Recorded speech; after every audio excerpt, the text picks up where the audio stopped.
প্রতিদিন চলছে যাত্রীদের লড়াই। লঞ্চ আছে, কিন্তু নেই লঞ্চ ঘাট।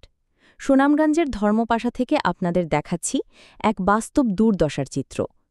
সুনামগঞ্জের ধর্মপাশা উপজেলায় প্রতিদিন ৩ থেকে ৪টি লঞ্চ চলাচল করে সুনামগঞ্জ শহরের সঙ্গে, কিন্তু দুঃখজনকভাবে এখনও এখানে কোনো নির্ধারিত লঞ্চঘাট তৈরি হয়নি। ফলে যাত্রীদের নামতে হয় কাদামাটি, পিচ্ছিল পাড় কিংবা বাঁশ বা কাঠের অস্থায়ী জায়গা ধরে, যা জীবন ঝুঁকিপূর্ণ এবং ভীষণ দুর্বিষহ। শিশু, বৃদ্ধ, এমনকি নারী যাত্রীদের জন্য এই অবস্থা আরও কষ্টকর।